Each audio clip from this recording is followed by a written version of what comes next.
हरे कृष्णा, राधे राधे, जय श्री श्याम। दोस्तों, आज करने वाले हैं कार्तिक महात्म्य का अध्याय 31 और अध्याय 32। तो चलिए 2 मिनट भगवान का ध्यान करते हैं, इसके बाद में कथा शुरू कर लेंगे।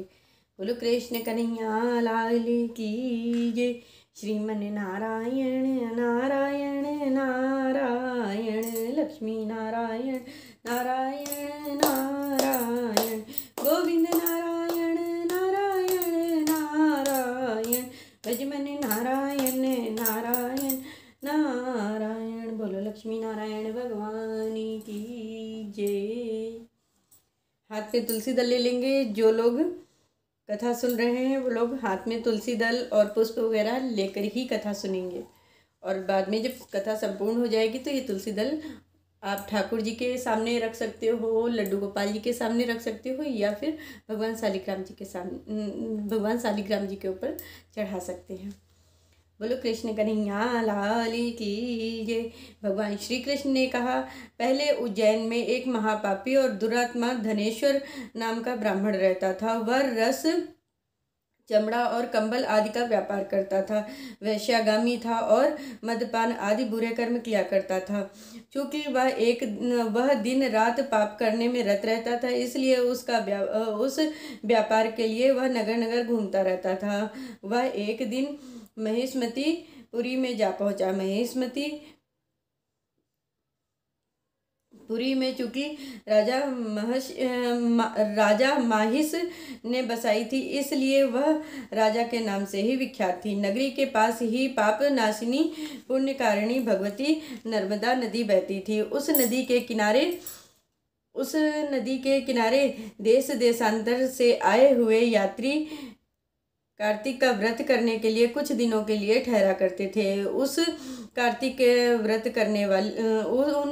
व्रत करने वाले प्राणियों को वहां ठहरा देखकर वह दुष्ट धनेश्वर भी इधर उधर घूमकर व्यापार करता हुआ एक मास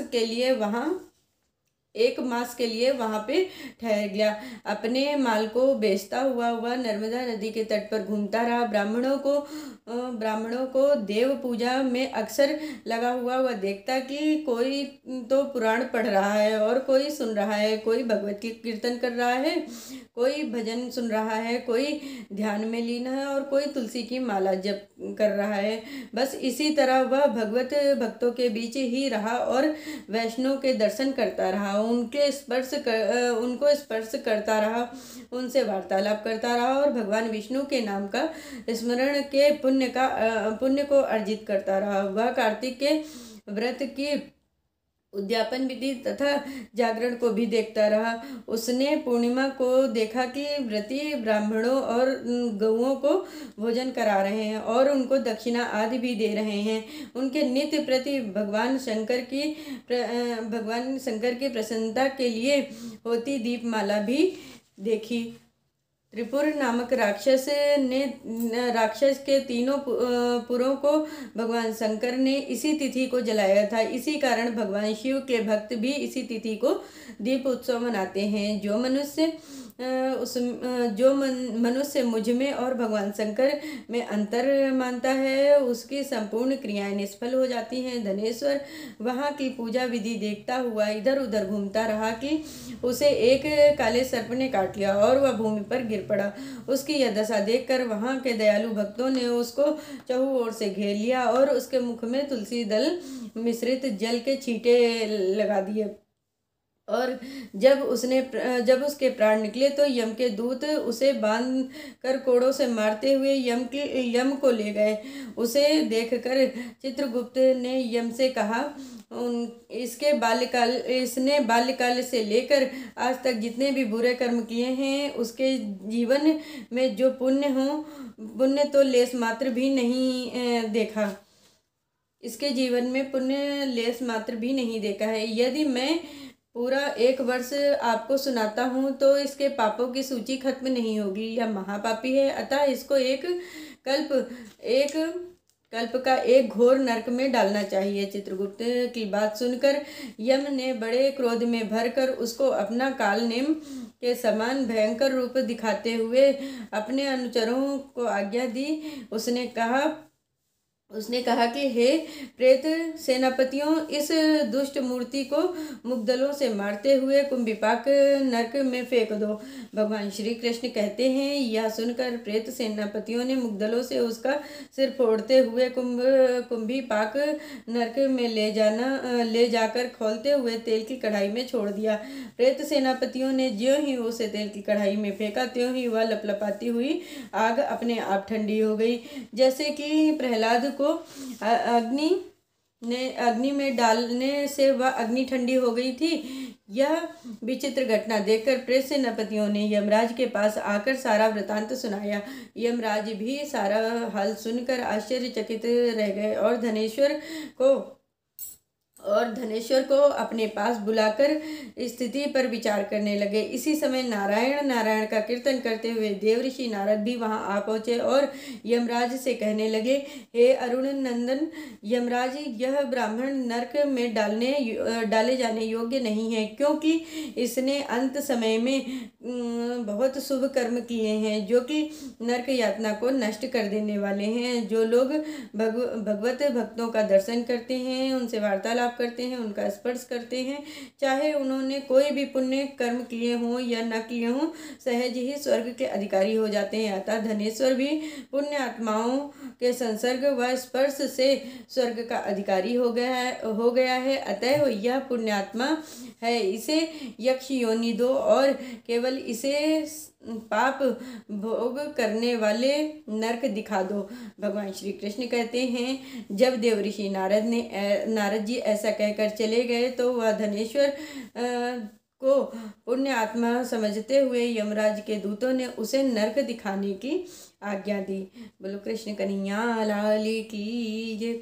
अध्याय 32। भगवान श्री कृष्ण कहते हैं, प्रेतपति यमराज की आज्ञा से धनेश्वर को नरकों के पास ले गए और उनको दिखाते हुए कहने लगे, हे धनेश्वर, इन भयंकर नरकों को देखो जिसमें कि पापियों को यम के दूत सदा ही दुख देते रहते हैं। यह देखो, यह तप्त वाचुक नामक भयंकर नरक है। इसमें देह जलाने के कारण पापी विलाप कर रहे हैं। भोजन के समय जो प्राणी भूखों को भोजन नहीं देते हैं वह बार बार नरक में डाले जाते हैं। वह मनुष्य जो गुरु, अग्नि, ब्राह्मण, गौ, वेद और राजा इनको लात मारते हैं, उनके पर भयंकर नरक में जलाए जाते हैं। यह 6 प्रकार के नरक अतिशय पापों के करने पर मिलते हैं। अब देखो, यह दूसरा अंधक मिश्र नामक नरक है। ब्राह्मण सुई की भांति मुख वाले तमोत नामक कीड़े इन पापियों को काट रहे हैं। इस नरक में दूसरों का दिल दुखाने वाले पापी गिराए जाते हैं। अब यह तीसरा क्रकय नामक भयंकर नरक देखो। इस नरक में पापी आरे से चीरे जा रहे हैं। यह नरक भी अति भयानक है। यह भी 6 भेदों इसके भी 6 भेद हैं। इसमें स्त्री पुत्रों में वियोग कराने वाले प्राणियों को कढ़ाई में पकाया जाता है। 2 प्रिय जनों का विछोह कराने वाले प्राणियों को भी यहाँ पर सभी तलवार की धार से काटे जाते हैं और कुछ भेड़ियों के डर से भाग जाते हैं। अब तुम यह चौथा नरक देखो, इसका नाम अग्रल है। इसमें पापी लोग जोर जोर से चिल्लाते हुए इधर उधर भाग रहे हैं। इधर नाना प्रकार के सांपों और यमदूत पापियों को चढ़ा रहे हैं। यह नरक भी वध आदि 6 भेदों का है। और यह देखो, यह कूटशालिल्य नामक 5वां नरक है, जिसमें कि समेट कर लाए हुए अंगारों की भांति कष्ट देने वाले बड़े बड़े कांटे लग रहे हैं। यह भी यातना आदि के भेदों से 6 प्रकार के हैं। पर स्त्री गमन करने वाले प्राणी को इस नरक में पकाया जाता है। देखो, यह उल्वड़ नामक 6वां नरक है, जिसमें कि सिर नीचे करके पापियों को पकाया जाता है। जो लोग भक्ष्य का विचार नहीं करते हैं, दूसरों की निंदा चुगली करते हैं, उनको इस नरक में डाला जाता है। देख लो कि यह लोग किस प्रकार चिल्ला रहे हैं। दुर्गंध भेद से यह नरक भी 6 प्रकार के हैं। और यह देखो, 7वां कुंभी पाक नामक नरक, यह बहुत ही भयंकर, और हे ब्राह्मण यह सभी 6 प्रकार के हैं, यह भी 6 प्रकार के हैं। इसमें महापातकी लोगों को पकाया जाता है। इस नरक में हजारों वर्ष तक यातना भोगनी पड़ती है। यही रौरव नरक है। इच्छा रहित जो पाप किए जाते हैं वह सूखे, और इच्छा पूर्वक जो पाप किए जाते हैं वह पाप आर्ध कहलाते हैं। इस प्रकार शुष्क या आर्ध दोनों से यह पाप 2 प्रकार के होते हैं। इनके अतिरिक्त भी पृथक पृथक 84 प्रकार के पाप हैं। अपकीर्ण, षडा, ते, मलिनीकरण, जाति भ्रंशकरण, उपाय, अतिपाप, महापाप, यह 7 प्रकार के पातक हैं। जो जीव जैसा कर्म करता है वह इन 7 नरकों में अपने पाप कर्मों के अनुसार पकाए जाते हैं। चूंकि